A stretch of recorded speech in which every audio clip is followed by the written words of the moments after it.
This is Jonathan Burns Ministries. I'm Jonathan Burns. Thank you for viewing. Thank you for watching. I want to thank my subscribers for subscribing. If you are new to the channel, please subscribe. I will also encourage that you share to your social networks, that you comment, like, promote the influence of the channel, please. Here, if you feel like it is an asset to people's lives. This is a ministry channel. I'm your teacher today. I'm going to be teaching on technique in this video. More of a prophetic video here in the way I do this here. Technique, and I'm going to jump right on into the teaching. Technique is important. Technique is important in how we handle growth, how we handle getting better, progressing, and there are different techniques. Different techniques to handle progress. And I'm going to give a little bit of a history lesson here, and I'm going to give some examples, and I'm going to conclude here. In World War I, we see that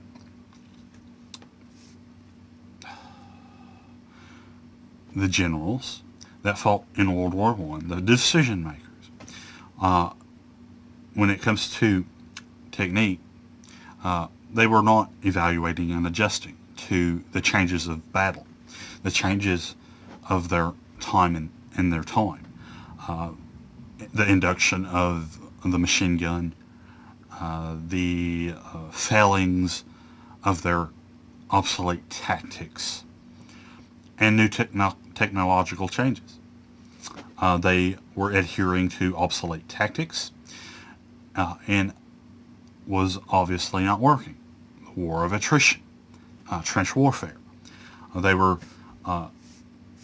They did, we see that in history, that they were not evaluating and adjusting to changes in battle, changes in technology, seeing the obvious in front of their face, that things weren't working initially.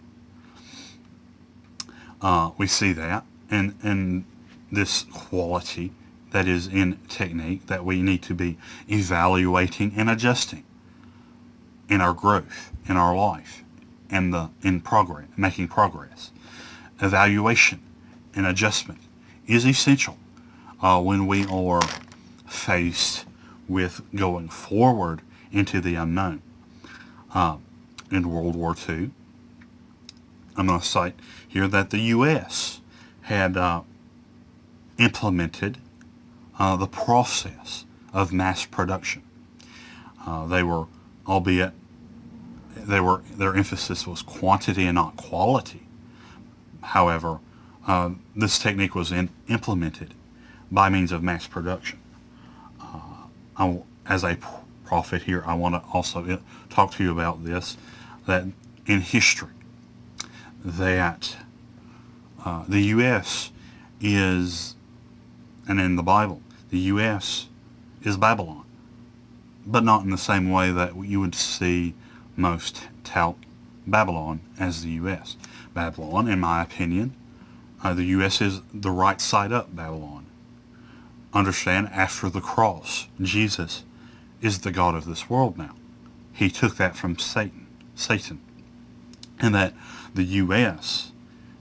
is a type of Babylon, but under the auspices, under the godship of Jesus.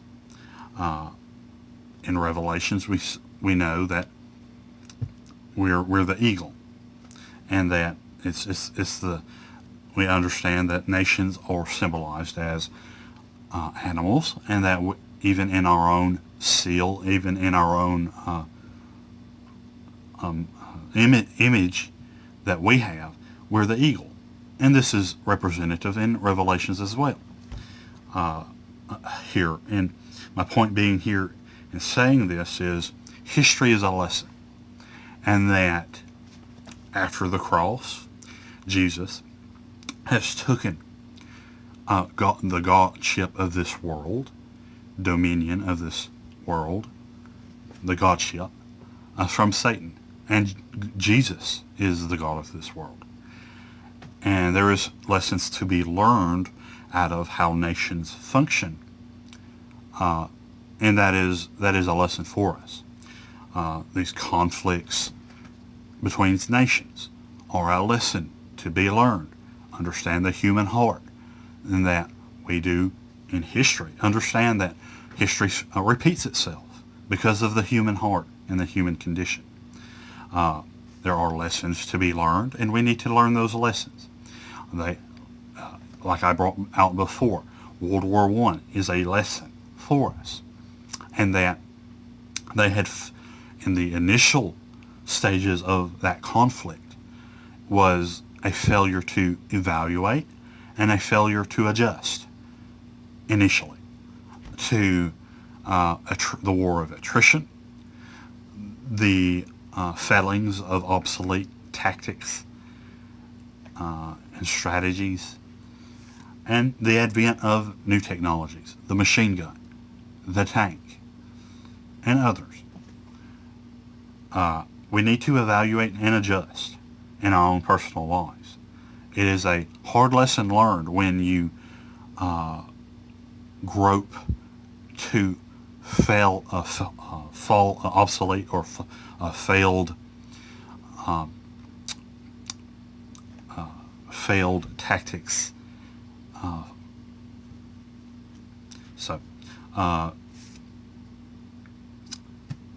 Understand that as a lesson of history, as a lesson that World War I, we learned that we need to evaluate and adjust to changes of the battlefield here, and that in World War II, a conflict that many things can be learned from, certainly, depending how deep you go, of what went on. But I'm going to cite here that the U.S. Had implemented the process and was mass production, which helped win the war. Certainly not the best thing that we could have done, but I think at its time, that was good enough. Now, again, my emphasis here about history and learning from history is, since Jesus got the victory from the cross, it is now the God of this world. We can look at history in a particular light, in a particular way. As a prophet, I bring to you certain notions here in regard to history that we learn from it and apply in our own life. That about technique here, two different techniques that I'm teaching on here: process and risk. These are two different techniques. These two different techniques go about progress in two completely different ways. And take U.S. business. Henry Ford. Henry Ford implemented an innovative way that was applicable, successful in application. He touted the process, manifesting in the production line, mass production. This is, to me, that's the process at its finest, which helped win World War II, honestly. Understand, in our own modern era, in our own modern time, Elon Musk, entrepreneur, business owner of Tesla, SpaceX, Solar, and other companies, a billionaire. His technique, he does not adhere to process, but he adheres to risk-taking to advantage, and he's successful at it. He has found his success at it, taking risks and finding and it paying off. Two different techniques, pros and cons to each. The process helps us weather the storm. Risk gets us ahead. Risk furthers things along. Process gives us progressive, gradual growth, doing something that gets ahead a measure and repeating it continually over and over, and despite what's going on. Like I said, process gives us sustainability. Process helps us weather storms. I remember hearing that when the economic downturn of 2008 had happened, Elon's companies almost tanked, as did many, but Elon's companies, I think all three, four of them, multi-million-dollar companies. You know, his companies are not just upstarts. They are multi-million-dollar companies. He nearly lost everything on that downturn. And that's partly due to his understanding of his growth technique, that he's put risk out there. He's put his investment into risk taking, and we see that when storms come, when things happen, risk taking can fail, and that process helps us weather those. And if we implement a hybrid of the two, it helps us weather storms and gets us ahead here.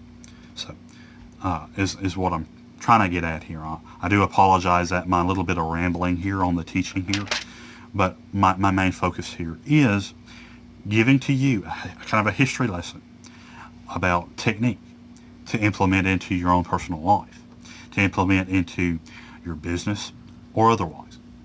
Process helps weather storms. Process is reliable. Process technique gets us ahead, and we see progression. Whereas with risk, we may not see progression for a while. We may not see payoff. But payoff will come if it's well conceived, and that